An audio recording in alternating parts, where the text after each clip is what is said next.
YS Jaganmohan Reddy గారు ఏదైతే దాదాపుగా ఒక వారం రోజుల నుంచి వస్తున్నటువంటి విద్యుత్ కొనుగోలు అక్రమాలపైన పెద్ద ఎత్తున మీడియాలో వస్తున్న కథనాలపైన వైఎస్ జగన్మోహన్ రెడ్డి గారు నిన్న ప్రెస్ మీట్ పెట్టారు. దాదాపుగా ఒక 1 అవర్ పైనే మాట్లాడారు. అన్ని అద్భుతమైనటువంటి తలుకులు మెలుకులు చెనుకులు మామూలుగా లేవు.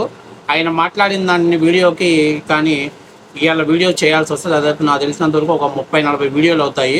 సరే, ఏది చెప్పినా 24 గంటలు చెప్పినా ఆయన చెప్పేది ఏంటంటే చంద్రబాబు గారి ప్రభుత్వంలో విద్యుత్ రేట్లు ఎలా ఉన్నాయి, ఏది సోలార్ అండ్ విండ్ పవర్ విద్యుత్తుని ఎలా కొనుగోలు చేశారు అని చెప్పేసి చెప్పడం జరిగింది. ఏం చెప్తున్నాడు అందులో, చంద్రబాబు నాయుడు గారి టైంలో సోలార్ వచ్చేసరికి ₹5.40 కొన్నారు, విండ్ వచ్చేసరికి ₹4.30 పైనే కొన్నాడు. కానీ నేను చాలా తక్కువ ధరకే విద్యుత్తును కొన్నాను. సంపద సృష్టి అంటే ఏంటి అనేది అసలు మామూలుగా కాదు. ఒకసారి జగన్మోహన్ రెడ్డి గారు ఏం చెప్తున్నారు సంపద సృష్టి గురించి ఒకసారి ఆ వీడియో చూడండి, స్కిప్ చేయకుండా చూడండి ఆ వీడియోని. ఎందుకంటే మళ్ళీ సంపదని ఎలా సృష్టించాలో ఇప్పటిదాకా ఏ రాష్ట్రంలో ఏ ముఖ్యమంత్రికి తెలియలా. ఫస్ట్ టైం జగన్మోహన్ రెడ్డి గారు సంపదని ఎలా సృష్టించాలో చెప్తున్నాడు కాబట్టి దయచేసి స్కిప్ చేయకుండా చూడండి. సో ముందు వీడియోని చూడండి. ప్రభుత్వం రాష్ట్ర ప్రభుత్వానికి స్పెషల్ ఇన్సెంటివ్ ఇస్తూ లేఖలో మెన్షన్ చేయడం. నేను ఇవాళ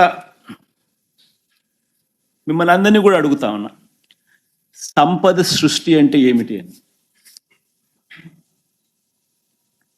ఇంకొక ఎగ్జాంపుల్ కూడా చెప్తాం మీకు సంపద సృష్టి మీద. ఒకసారి గమనిస్తే average cost of procurement in Andhra Pradesh ఎంత అని చెప్పి ఒకసారి చూస్తే ₹5.10. మనకు 17,000 మిలియన్ యూనిట్స్, 17,000 మిలియన్ యూనిట్స్ మనకు ₹2.49 మనకు కేంద్ర ప్రభుత్వం ఇవ్వడానికి ముందుకు వచ్చింది.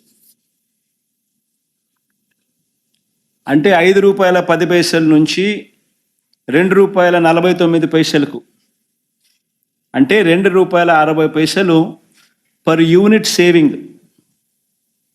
ఉజ్జాయింపుగా చెప్తాను, ₹2.61 కరెక్ట్గా చెప్పాలంటే. ₹2.61 or 60 into 17,000 million units, into 17,000 million units మనకు వాళ్ళు సప్లై చేస్తామన్నది. సంవత్సరానికి ₹4,400 కోట్ల. 25 సంవత్సరాలు సప్లై చేస్తామన్నారు అంటే 1,00,000 కోట్లు, 1,00,000 చిల్లర కోట్లు. సంపద సృష్టి కాదా అని అడుగుతా ఉన్నా. సంపద సృష్టి కాదా అని అడుగుతా ఉన్నా. నేను ఆలోచన చేయమని అడుగుతా ఉన్నా. నేను ఇంకొకటి కూడా చెప్తా ఉన్నా, నేను ఇంకొకటి కూడా మిమ్మల్ని అందరినీ కూడా అడుగుతా ఉన్నా. ఇలాంటి లెటర్ కేంద్ర ప్రభుత్వాన్ని నుంచి రాష్ట్ర ప్రభుత్వానికి ఇలాంటి లెటర్ వస్తే, ఇలాంటి ఆఫర్ వస్తే, చీపెస్ట్ రేట్లో నీకు పవర్ ఇస్తా ఉన్నాను, ఆంధ్రప్రదేశ్ చరిత్రలో ఎప్పుడూ చూడని విధంగా ₹2.49 చీపెస్ట్ రేట్లో నీకు పవర్ ఇస్తా ఉన్నాను, ఇంటర్ స్టేట్ ట్రాన్స్మిషన్ ఛార్జెస్ నీకు వేవరిస్తా ఉన్నాను, 25 ఏళ్లలో నీకు ₹1,00,000 కోట్ల మేరకు నీకు ఆదా అవుతుంది, రైతులకు మంచి చేసే మీ కార్యక్రమంలో మా వంతు కృషిగా మా వంతు తోడ్పాటు మీకు ఇస్తా ఉన్నామని చెప్పి ఇలాంటి లెటర్ వస్తే నేను అడుగుతా ఉన్నాను మిమ్మల్ని, ఇలాంటి లెటర్ని ఎవరైనా పక్కన పెడితే, ఇలాంటి లెటర్ మీద యాక్షన్ తీసుకోకపోతే మీరంతా ఏమనిందురు నన్ను? మీరంతా ఏమనిందురు నన్ను? నేను అడుగుతా ఉన్నా. ఇదే ఈనాడు, ఇదే ఆంధ్రజ్యోతి, ఇదే టీవీ ఫైలింగ్ నన్ను ఏ రకంగా దుమ్మెత్తిపోసిందరు. సో చూసారు కదా, సంపద సృష్టి అంటే ఏంటో జగన్ గారు చెప్పేశారు. బాగుంది, చాలా బాగా నచ్చింది. అసలు ఇంతవరకు భారతదేశంలో స్వతంత్రం వచ్చిన తర్వాత ఏ ముఖ్యమంత్రికి కూడా రాలే ఇలాంటి ఆలోచన. సంపదని ఎలా సృష్టించుకోవాలి, సంపదని ఎలా పెంచుకోవాలి, అనేటువంటి ఆలోచన ఏ ముఖ్యమంత్రికి రాలా. పనికి మాలిన పని ఏంటనంటే ఏదైనా ఒక ముఖ్యమంత్రి 10 కోట్లు తీసుకున్నాడంట, 20 కోట్లు తీసుకున్నాడంట, లేకపోతే పలానా దాంట్లో ఇంత స్కామ్ చేశాడు, అంత స్కామ్ చేశాడు అన్నారు. కానీ ఒక్కసారి ముఖ్యమంత్రి కాకుండానే దాదాపుగా 40,000 కోట్ల రూపాయలని ఈడీ అటాచ్మెంట్ చేసి 16 నెలలు జైల్లో ఉన్నటువంటి వ్యక్తిని ముఖ్యమంత్రిని చేసినటువంటి ఏకైక దౌర్భాగ్యపు దరిద్రపు రాష్ట్రం ఏదైనా ఉందంటే అది మా ఆంధ్రప్రదేశ్ ప్రజలు చేసుకున్నటువంటి కర్మ పాపం. ముఖ్యమంత్రి కాకముందే ఆయన మీద ఇన్ని ఈడీ అటాచ్మెంట్లు, సిబిఐ కేసులు, 16 నెలలు జైల్లో ఉన్నటువంటి జగన్మోహన్ రెడ్డికి ముఖ్యమంత్రి అయిన తర్వాత, అంటే ఇంతకు ముందు వాళ్ళ నాన్న పైన కేంద్రం రెండు అజమాయిష్ చేశాయి. కానీ ఇప్పుడు ఆయనకి అజమాయిష్ లేదు, అడ్డు వాపు లేదు, తాళాలు ఇచ్చేసారు చేతికి. నీ ఇష్టం అయ్యా జగన్మోహన్ రెడ్డి అని చెప్పేశారు. దొరికిన కాడికల్లా దోచుకున్నాడు. ఇప్పుడు ఆయన బయటకు వచ్చి మాట్లాడుతున్నాడు. చంద్రబాబు నాయుడు టైంలో ₹5.90 ఎంతో సోలార్ వచ్చింది, ₹4.60 విండ్ వచ్చింది. అయినా కూడా నాకు కేంద్రం నుంచి ఒక ఆఫర్ వచ్చింది. ఏం ఆఫర్ వచ్చింది? అది ₹2.49 మేమే మీ రాష్ట్రానికి ఎటువంటి ఛార్జెస్, అంటే ఇంటర్ స్టేట్ ట్రాన్స్పోర్ట్ ఛార్జెస్ లేకుండా, ప్లస్ ఇరు రాష్ట్రాల మధ్య ఉన్నటువంటి ట్యాక్సులను లేకుండా మేమే మీకు సప్లై చేస్తాము అని చెప్పేసి ఆఫర్ ఇస్తే నేనైతే తీసుకోకుండా ఎలా ఉంటాను? తీసుకున్నాను. అది దాంట్లో తప్పేంటి? ఒకవేళ తీసుకోకపోయి ఉన్నా కూడా ఆంధ్రజ్యోతి, TV5 అంటే తనకి ఎగనెస్ట్గా ఉన్నటువంటి ఛానల్స్లో నా గురించి బ్యాడ్గా రాస్తాడని చెప్పేసి పాప అమాయకంగా ఏమీ తెలియనటువంటి వ్యక్తిగా మాట్లాడుతున్నాడు. ముందు అసలు జగన్మోహన్ రెడ్డి గారు చెప్పాల్సింది ఏంటంటే, చంద్రబాబు నాయుడు గారి టైంలో ₹5.60 మనం సోలార్ పవర్ కొంటే పక్కన ఉన్నటువంటి తమిళనాడు రాష్ట్రాలు ₹5.85 కొన్నారు.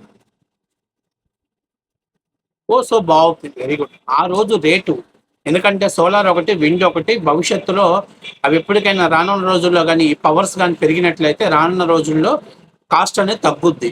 ఫస్ట్ ఆఫ్ ఆల్ ఏంటంటే ఈ ప్రాజెక్టులను ఎస్టాబ్లిషన్ చేయడానికి కాస్ట్ ఎక్కువ, తర్వాత రానున్న రోజుల్లో దీనికి మెయింటెనెన్స్ ఛార్జెస్ చాలా తక్కువగా ఉంటాయి. కాబట్టి దీని ద్వారా ఉత్పత్తి అయినటువంటి కరెంట్ అనేది చాలా తక్కువ రేట్లకే వచ్చేటువంటి అవకాశం ఎక్కువగా ఉంది. సో చంద్రబాబు నాయుడు గారి టైంలో ఆ రోజు పీక్స్ ఫస్ట్ స్టేజ్లో, అంటే ఎస్టాబ్లిషన్ చేయడానికి ఒక పునాది పడినటువంటి స్టేజ్లో ఉంది కాబట్టి ఆ రోజు ఆ రేట్లు ఉన్నాయి. ఓకే, ఆ రోజు రేట్లు తగ్గట్టుగా పక్క తమిళనాడు, అన్ని రాష్ట్రాలు కొనుగోలు చేశాయి. అది ఎవరు తప్పు పట్టట్లా, అయిపోయింది. అవి కూడా ఈ 2,400 మెగా యూనిట్ సౌర విద్యుత్తులో కేవలం 500 మాత్రమే సెక్కి దగ్గర కొనుగోలు చేశారు ₹4.60. మిగిలినదంతా కూడా ఆంధ్రప్రదేశ్లో తయారవుతున్నటువంటి కంపెనీల దగ్గర కొనుగోలు చేసినట్టు జగన్మోహన్ రెడ్డి చూపించారు. ఎందుకంటే ఎన్పిటిసి ఒకటి, అలాగే జెన్కో ఒకటి ఇక్కడ తయారైనటువంటి మీద చూపించాడు.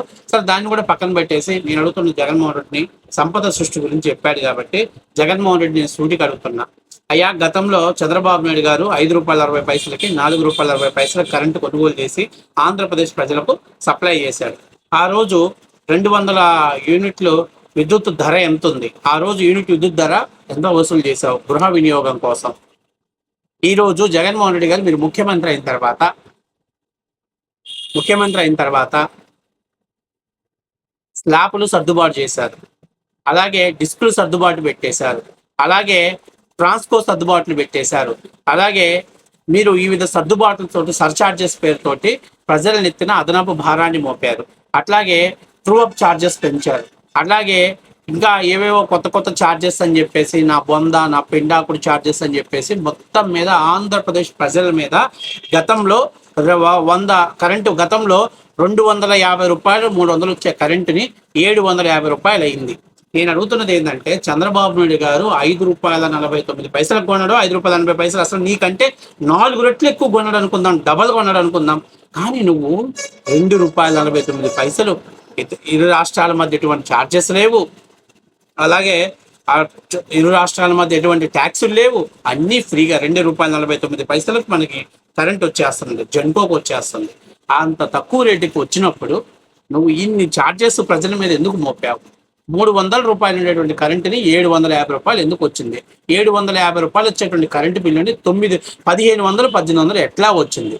అంటే ఎక్కువ రేటుకు కొన్న చంద్రబాబు నాయుడు గారు ఏమో ప్రజల మీద భారాలు మోపలేదు, కానీ తక్కువ రేటుకు నువ్వు కరెంటు కొనుగోలు చేసి 9 సార్లు విద్యుత్ ఛార్జీలు ఎందుకు పెంచావు అనే దాని మీద ఆయన ప్రెస్ మీట్లో సమాధానం చెప్పుకుంటూ మేమందరం కూడా జగన్మోహన్ రెడ్డి గారు నిజంగానే తప్పు చేయలేదని మేము అనుకునేవాళ్ళం. ఇప్పుడు ₹5.60 ₹4.60 చంద్రబాబు నాయుడు కొన్నప్పుడు చంద్రబాబు నాయుడు గారి కంటే కూడా కారు చౌకగా జగన్మోహన్ రెడ్డి గారు విద్యుత్ ఛార్జెస్ మన మీద మోపాలి, అవునా కదా? సో గతంలో ₹350 బిల్లు వస్తే అదే లెక్క ప్రకారంగానే జగన్మోహన్ రెడ్డి గారు కానీ చేస్తుంటే ₹2 వస్తుంది, ₹240 వస్తుంది. ఇంకా చీప్గా ₹180, ₹140 బిల్లు వస్తుంది.